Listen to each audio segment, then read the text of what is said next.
something wrong with that thing. Seriously wrong. That thing should have pretty much fluid movement to it.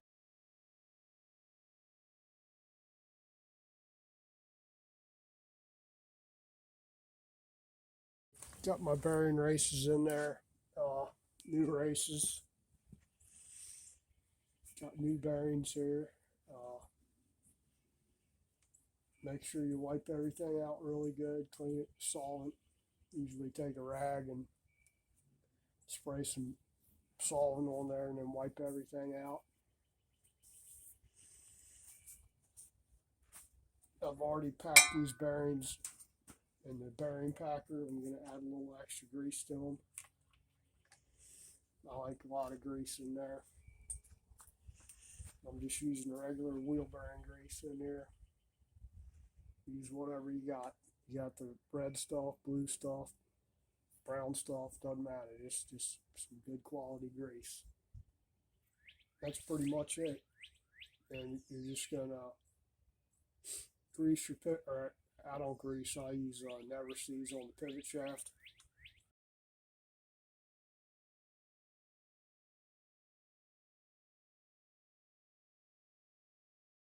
I think I got this thing where you can see it. You just need, I've already knocked out one of them.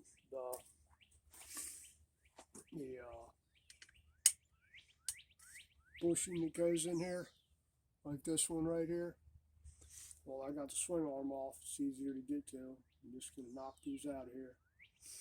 And that's the bushing that the bolts thread into for the cases. It's got like a locator dowel with a threaded portion in it.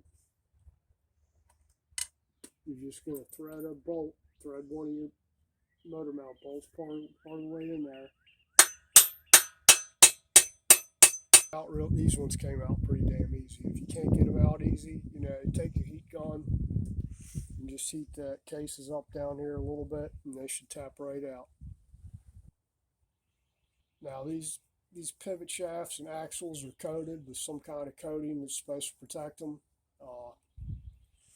Basically, it doesn't work really.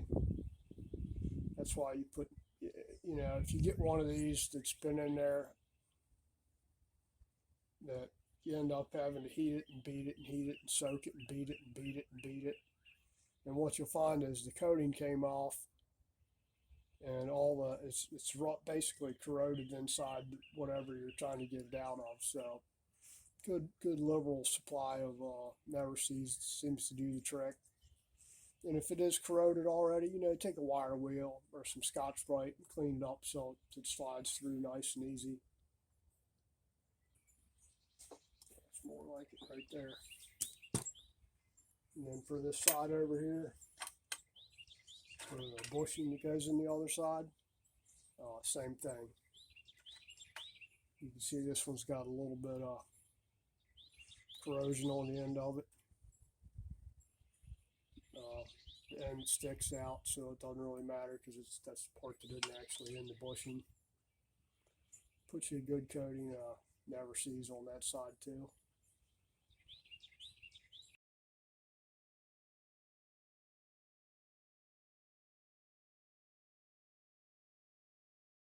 Alright, haven't torqued it yet, but we're going to feel the swing arm there. Nice and easy feeling. I'll have to see if I can. Doesn't have any notches in it. Hell of a lot easier than it was. The way it was before, you could feel it. It'd be like you could move it like that much, and then that much, and then that much. You could feel it notching across the damn races there. But that should be good right there. And it's one of the maintenance items that people don't really pay attention to. Swing arm bearings. I've taken stuff apart where the bearings are just roached. You can move the swing arm a good half-inch side to side. And a lot of people don't notice because stuff happens gradually, so they don't really notice it. And then somebody else rides the bike, you know, and you're like, you know, you get out and you're going down the road and you're like, holy shit, what the hell's wrong with this bike? And something stupid like that. They go ahead and put the belt on there and worry about that. Now on these belts here, when you store them, you know, you don't want to bend them up really. No more than probably that big around in a circle. You'll crack the damn fibers inside here and end up with a broken belt.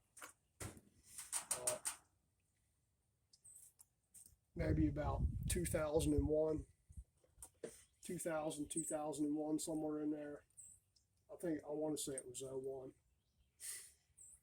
Had a problem with a lot of brand new bikes coming from Harley that were coming through with broken belts. You know, they weren't broken to begin with, but you know, a guy'd ride the bike, put a couple thousand miles on it, and snap a damn belt, if that. And they thought it was a problem with the supplier, and it was kind of, sort of. There wasn't anything physically wrong with the belts as far as the way they were being made, but what was happening when they were shipping them, they were crimping the belts. So it'd be like, you know, circle like maybe that big is about what you want as far as bending the belt. These things were coming down like maybe half that size, to where the packaging was really crimping the damn belts. And they're not made to do that. And what happens? The aramid fibers in here, if you bend them too tight, it cracks the damn fibers inside. Sounds stupid, but that's what the problem was. And they were basically packaging the belts wrong in the boxes, whoever was doing it.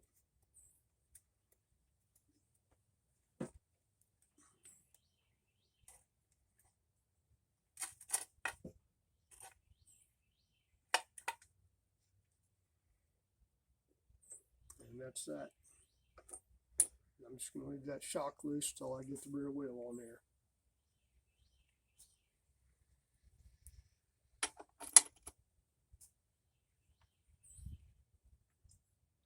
And I was going to put the rear wheel on, but you know what? I need to go ahead and fix these wiring for the turn signals.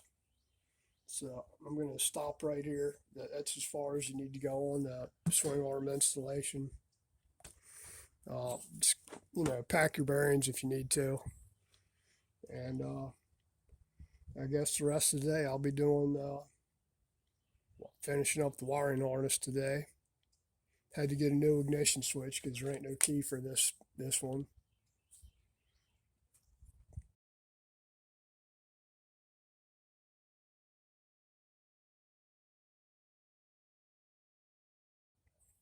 So I got one with a barrel key to go in there, and just have to wire that thing up and do the turn signals. And all right, if you like my content, please like, share, subscribe, hit the notification bell, all that jazz, and you guys have a good day.